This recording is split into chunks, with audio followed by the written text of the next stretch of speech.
চতে গৈ এগৈ বহাগে পালেহি ফুলিলে ভেবেলি লতা কৈনুকৈ থাকিলে উৰকে নপৰে বহাগৰ বিহুৰে কথা।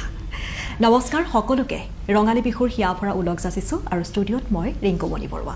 যিহেতু আজি হৈছে বহাগ বিহুৰ উৰুকা আৰু ৰাজ্যৰ চাৰিওপিনে দেখিবলৈ পোৱা গৈছে এইকেইটা দিনত ঢোলৰ গুমগুমনি পেপাৰ টিহিটি মাত। আমি সকলোকে স্বাগতম জনাইছোঁ জ্যোতিষ শাস্ত্ৰৰ আজিৰ সিদ্ধান্তিৰ মাজলৈ আৰু আজি আমাৰ সৈতে উপস্থিত আছে জ্যোতিষ শাস্ত্ৰবিদ কিৰয়ল দাদা। স্বাগতম জনাইছোঁ। প্ৰথমে ৰঙালী বিহুৰ উৰুকাৰ হিয়া ভৰা শুভেচ্ছা জ্ঞাপন কৰিছোঁ আপোনাক। ধন্যবাদ আপোনাকো জনালোঁ। লগতে অসমবাসী ৰাইজলৈ ৰঙালী বিহুৰ শুভেচ্ছা জ্ঞাপন কৰিলোঁ। সকলোৰে মংগল হওক, গোহাঁইৰ ওচৰত এয়াই মোৰ প্ৰাৰ্থনা থাকিল। হয়, আমি ৰাশিফলৰ মাজলৈ আগবাঢ়িম। যিহেতু আজি বহাগ বিহুৰ কথাও আমি পাতিবলগীয়া আছে। আনদিনাৰ দৰে আজিও আমি প্ৰথমে গ্ৰহগতি যাত্ৰা সন্দৰ্ভত জানি লওঁ, তাৰপাছত ৰাশিফলৰ মাজলৈ আগবাঢ়িম, আমি বিষয়ৰ কথা পাতিম। হয়, আজি গ্ৰহগতিৰ পজিশ্যন এনেধৰণৰ। লগ্ন বৃষ লগত বৃহস্পতি বহি আছে। আজিৰ দিনটোত মংগল কৰ্কট ৰাশিত বহি আছে, নিচস্থ হৈ আছে। কেতু বহি আছে কন্যা ৰাশিত। আজি ৰাহু, শনি, ৰবি, বুধ, শুক্ৰ আদি মীন ৰাশিত বহি আছে। আজিৰ দিনটোত তিথি কৃষ্ণা প্ৰতিপদ, হৰ্ষণ যুগ, কন্যা ৰাশি, ক্ষুদ্ৰ বৰ্ণ, চিত্ৰা নক্ষত্ৰ, দেৱাৰীগণ, যাত্ৰা শুভ, প্ৰযোজমিত যুগ আছে। আৰু আজি পশ্চিম দিশত অৱশ্যে যাত্ৰা নাই। শুভ কৰ্মৰ বাবে দিনটো শুভকাৰক হ'ব। আজি বিভিন্ন দিশত শুভ ফলদায়ক হ'ব, কিন্তু দিনটোত ছাল কোমোৰা খোৱা নিষেধ। এতিয়া আহিছোঁ দিনটোৰ ৰাশিফললৈ। প্ৰথমতে মই মেষ ৰাশিৰ ফলাফল ক'ম। দুখন টেৰট কাৰ্ড লৈছোঁ, পেণ্টাকলছ এণ্ড শ্বৰ্টছ। এই দুখন কাৰ্ড মতে আজি চাকৰি বাকৰিৰ ক্ষেত্ৰত উন্নতিৰ যুগ, বিদ্যাত বাধা থাকিব, ভ্ৰমণত শুভ ফল, নিজৰ কোনোবাৰ বাবে আজি চিন্তা থাকিব, ব্যৱসায় বাণিজ্যত মধ্যম ফল, প্ৰেমত মধ্যম ফল। লাকি কালাৰ হ'ব হোৱাইট কালাৰ, আনলাকি কালাৰ হ'ব পাৰ্পল কালাৰ। এতিয়া হওক বৃষ ৰাশিলৈ তৰাজ, শ্বৰ্টছ এণ্ড কাপছ। এই দুখন কাৰ্ড মতে আজি কিবা বিষয় লৈ পাৰিবাৰিক দিশত মতবিৰোধ হ'ব পাৰে, শুভ কামত বাধা পৰিব পাৰে, পাৰ্টনাৰশ্বিপ ব্যৱসায় বা যৌথ ব্যৱসায়ত আজি কিছু মতান্তৰ। আজিৰ দিনটোত প্ৰেম প্ৰীতিত শুভ ফল। Red colour lucky, yellow colour unlucky. এতিয়া হওক মিথুন ৰাশিলৈ জেমিনি, পেণ্টাকলছ এণ্ড ওৱান্স। এই দুখন কাৰ্ড মতে দৈনন্দিন কৰ্মত দিনটোত কিছু অশুভ ফল, অসম্পূৰ্ণ ফল পাব। নতুন যোগাযোগ আদিত দিনটো শুভ। ব্যৱসায় বাণিজ্যত জটিলতাৰ যুগ দেখা যায়। শৰীৰৰ প্ৰতি লক্ষ্য ৰাখক। আজিৰ দিনটোত মিথুন ৰাশিৰ জাতক জাতিকাসকলে পাৰিলে একেবাৰে পুৱা ভাগতে হনুমান দেৱৰ মন্দিৰ দৰ্শন কৰক। ক্ৰীম কালাৰটো বেছিকৈ ইউজ কৰক, ব্লু কালাৰটো আনলাকি। এতিয়া কৰ্কট ৰাশি cancer, shorts and knight of shorts. এই দুখন কাৰ্ড মতে আজি পাৰিবাৰিক শান্তি বিঘ্নিত হ'ব পাৰে, বিশেষ কোনো কামৰ বাবে কিছু ঋণ ধাৰ হ'ব পাৰে।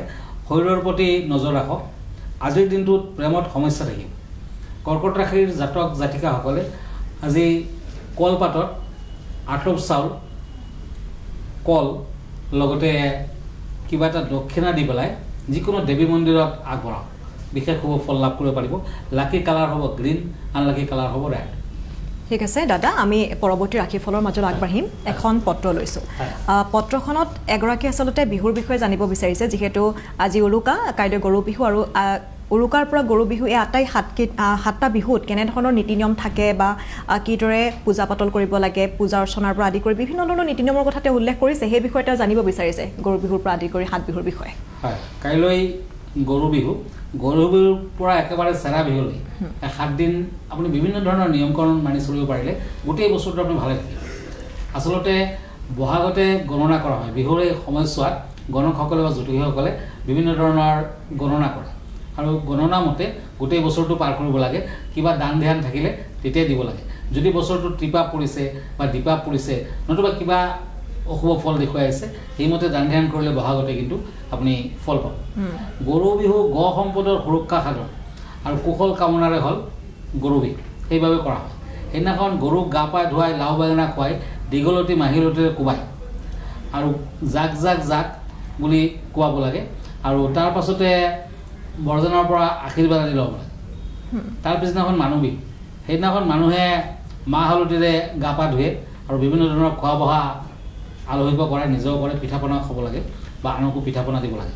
আৰু গোসাঁই বিহুৰ নামঘৰত গোসাঁইৰ নামত সেৱা আগবঢ়াব লাগে, সাঁচতি আগবঢ়াব লাগে, লগতে শৰাই আদি দিয়া হয়। 7 বিহুৰ দিনা ডেকা ল'ৰাসকলে বিভিন্ন ধৰণৰ অন্তৰৰ ভাৱ প্ৰকাশ কৰে। তাৰ পাছত আহে চেনেহী বিহু। চেনেহী বিহুৰ দিনা স্মৃতি ৰক্ষাৰ্থে মানে পূৰ্বজনৰ স্মৃতি ৰক্ষাৰ্থে বিহু পালন কৰা হয়। ৰাঙলী বিহু তাৰ পাছত। ৰাঙলী বিহুত বিভিন্ন ধৰণৰ বিহু গীত গোৱা হয়, ৰাঙলী অনুষ্ঠান আদি কৰা হয়। আৰু তাৰ পাছত চেৰাগু বিহু উৰাব লাগে। 7 দিনৰ অধিক কিন্তু বিহু ধৰি ৰাখিব নোৱাৰে। সেইদিনাখন হাত শাক খোৱাৰ প্ৰথাও আছে। কোনোবাই সদায় হাত শাক খায়, নতুবা মানুহৰ দিনা খায়, কোনোবাই গৰু বিহুৰ দিনা খায়। আৰু হাত শাক যদি খায় বিশেষকৈ চেৰা বিহুৰ দিনা, তেতিয়া কিন্তু গোটেই বছৰটোত কোনো ধৰণৰ আপোনাৰ শাৰীৰিক অমংগল নহয়। ধন্যবাদ জনাইছোঁ। আমি আনকেইটা ৰাখি ফলৰ মাজলৈ আগবাঢ়োঁ।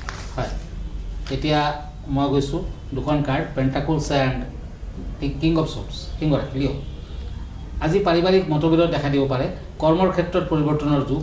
শুভ সংবাদ প্ৰাপ্তিৰ ফলত আনন্দ লাভ। ব্যৱসায় বাণিজ্যত মধ্যম ফল। প্ৰেমত কষ্ট আছে। পাৰ্পল কালাৰ লাকি, মেৰুণ কালাৰ লাকি। এতিয়া হওক কন্যা ৰাশি, শ্বৰ্টছ এণ্ড শ্বৰ্টছ। এই 2খন কাৰ্ড মতে আজি নিজৰ কোনোবাই হিংসা কৰিব পাৰে। নিজৰ ভুলৰ বাবে সন্মানহানিৰ যুগ। আকস্মিক ধনপ্ৰাপ্তিৰ যুগ। ঘৰত আলহীৰ আগমন, মাংগলিক অনুষ্ঠান আদি। বিদ্যাত মধ্যম ফল। প্ৰেমত সন্দেহ থাকিব। কন্যা ৰাশিৰ জাতক জাতিকাসকলে আজিৰ দিনটোত গাই গৰু সেৱা কৰক, ভাল ফল দিব। Orange colour lucky, yellow colour unlucky. এতিয়া হওক তুলা ৰাশি, Libra, once and age of shorts. এই 2খন কাৰ্ড মতে কৰ্মৰ ক্ষেত্ৰত পৰিৱেশ অনুকূল থাকিব। সন্তানৰ বেয়া ব্যৱহাৰে পিতৃ মাতৃয়ে মনত আঘাত পাব পাৰে। বিশিষ্ট কোনো ব্যক্তিৰ লগত সাক্ষাৎ লাভ। গাড়ী ঘোঁৰাৰ ব্যৱসায়ীসকলে কিন্তু আজিৰ দিনটোত সতৰ্কতা অৱলম্বন কৰা। আজিৰ দিনটোত লাকিৰ কালাৰ হ'ব গল্ডেন কালাৰ, আনলাকি কালাৰ হ'ব পিংক কালাৰ। এতিয়া বৃশ্চিক ৰাশি, স্কৰপিঅ', পেণ্টাকলছ এণ্ড পেণ্টাকলছ। এই 2খন কাৰ্ড মতে দৈনন্দিন কৰ্মত উন্নতিৰ যুগ। চাকৰি বাকৰিৰ ক্ষেত্ৰত আজি কিছু শুভ। নতুন কামত হাত নিদিয়া ভাল হৈছে। আজি বিষয় সম্পত্তিলৈ পাৰিবাৰিক শুভ ফল। কাজিয়া পেচাল আদিৰ যুগ দেখুৱাই আছে। বৃশ্চিক ৰাশিৰ জাতক জাতিকাসকলে ষ্টীলৰ আঙুঠি পিন্ধক, ব্লেক কালাৰ ইউজ কৰক, গ্ৰীণ কালাৰ নালাগে। আমি এতিয়া বিষয়ৰ মাজলৈ আহোঁ। দাদা, আজি এই বিষয় কেনেধৰণৰ লৈ আহিছে আপুনি? আজিৰ বিষয় হৈছে কাইলৈৰ দিনটোত গৰু বিহু আৰু লগতে চৰক পূজা। সেই বিষয়টোৱে চৰক পূজা। বিশ্বাস মতে শিৱক সন্তুষ্ট কৰি আগৰ বছৰৰ দুখ কষ্ট দূৰ কৰাৰ বাবে সংক্ৰান্তিৰ ৰাতি সফলতাৰ বাবে এই পূজা কৰা হয়। চৈত পৰৱ বা চৰক পূজা কৰাৰ বিধি বৰ কঠিন। পূজাৰ পুৰোহিতজনে আৰু ভক্তসকলে 2 দিন আগৰে পৰা উপবাসে থাকি শিৱ মন্দিৰত পূজা দিব লাগে।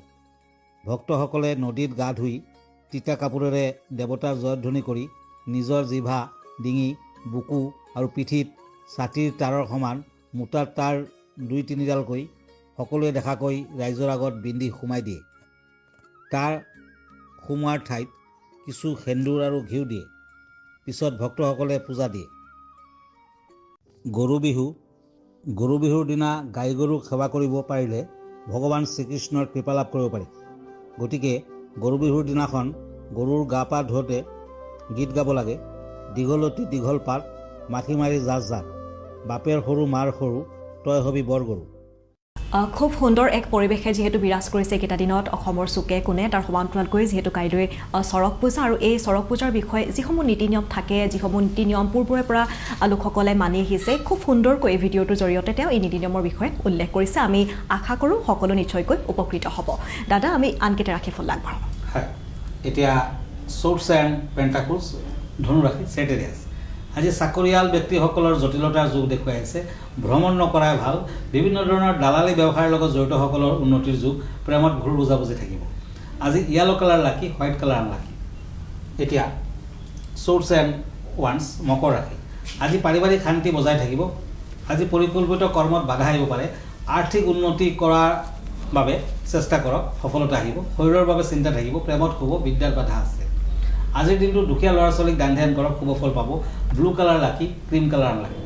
এতিয়া আহিছোঁ কুম্ভ ৰাশি, Aquarius, cups and knight of ওৱান্স। এই 2খন কাৰ্ড মতে শত্ৰুৰ পৰা সতৰ্কতা অৱলম্বন কৰক। নিজৰ ভুলৰ বাবে আৰ্থিক দিশত ক্ষয় ক্ষতিৰ সম্ভাৱনা। প্ৰাপ্য ধন অৱশ্যে প্ৰাপ্তিৰ যুগ আছে। বিদ্যাত মধ্যম ফল। খৰচাৰ মাত্ৰা বৃদ্ধি পাব। Maroon colour lucky, yellow colour unlucky. এতিয়া মীন ৰাশি, ওৱান্স এণ্ড কাপছ। এই 2খন কাৰ্ড মতে আজি নিবনুৱাসকলে আশাৰ পোহৰ দেখিব। পুৰণি সমস্যাৰ সমাধান হ'ব পাৰে। ব্যৱসায় বাণিজ্যৰ শুভ যদিও সঞ্চয় নহ'ব। আজি গুৰুজনৰ লগত কিবা কাৰণত মতান্তৰ নহ'ব পাৰে। প্ৰেমত সন্দেহ থাকি যাব পাৰে। আজিৰ দিনটোত মীন ৰাশিৰ জাতক জাতিকাসকলে কামাখ্যা দেৱীৰ মন্দিৰ দৰ্শন কৰক, শিৱ মন্দিৰ দৰ্শন কৰক, ভাল হ'ব। পিংক কালাৰ লাকি, গোল্ডেন কালাৰ আনলাকি। আমি অনুষ্ঠানটো যিহেতু শেষ কৰিব লাগিব দাদা, আপোনাৰ ঠিকনাটো জনাই দিব এবাৰ। হয়, যদি আপুনি ফেচবুক পেজত মোক চাৰ্চ কৰে তেতিয়া কিৰোয়াং ৰত্ন কুবেৰ বুলি চাৰ্চ কৰিব। মই ইনষ্টাগ্ৰামত আছোঁ, মই ইউটিউবতো আছোঁ। আমাৰ ঠিকনা astrologer Kirowang Ratna Kuber gems and jewellery, Manipuri Basti, Guwahati 7। Phone নাম্বাৰটো হ'ল 9085949309। আমাৰ ইমেইল এড্ৰেছটো হ'ল kiroyangastrologer@kiroyang.com। পুনৰ বহাগ বিহুৰ শুভেচ্ছাৰে ধন্যবাদ, নমস্কাৰ। আৰু এইখিনিতে অনুষ্ঠানটিৰ পৰা মই ৰিংকুমণি বৰুৱাই বিদায় লৈছোঁ। ধন্যবাদ।